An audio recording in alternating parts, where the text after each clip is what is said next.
ভারতবর্ষ মানে কোন আর্ট পেপারে আঁকা জল রঙের মানচিত্র নয়।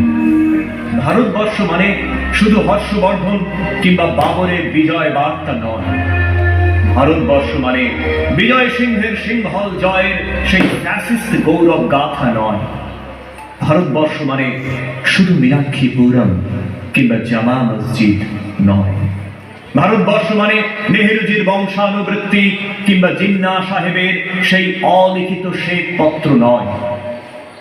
ভারতবর্ষ মানে এক ভালোবাসা, তোমার আমার শব্দে, সঙ্গীতে, জীবনে, আকাশে, মাটি।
আমার ভারতবর্ষ মানে রবি ঠাকুরের মধ্যে নজরুল, আমার ভারতবর্ষ মানে রবি শঙ্কর আর আলী আকবরের যুগলবন্দি, আমার ভারতবর্ষ মানে গণেশ পাইন আর মকবুল সিদার রঙিন ছবি, আমার ভারতবর্ষ মানে মুস্তাবার প্রবন্ধ আর লালন ফকিরের গান। আমার ভারতবর্ষে আমি শুনেছি মোহাম্মদ রফির সঙ্গে লতার ডুয়েট, দেখেছি সৈয়দ কেরমানির সঙ্গে গাভাস্কারের পাল্লা দিয়ে রান, ফুটবল মাঠের প্রান্তে দাঁড়িয়ে শুনেছি নইমুদ্দিনের সেই তদারকি চিৎকার, বিজয়, আকিল, কুলজিৎ, বাইচুং, মাঠটাকে আরো বড় কর, মাঠটাকে আরো বড় কর, মাঠটাকে আরো বড় কর, মাঠটাকে আরো। দিন দিন ছোট হয়ে যাচ্ছে ভারতবর্ষের মাঠ, দিন দিন ছোট হয়ে যাচ্ছে। মাঠটাকে আরো বড় করা দরকার, মাঠটাকে আরো বড় করা দরকার, ভারতবর্ষের মাঠটাকে আরো আরো বড় করা দরকার।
Shut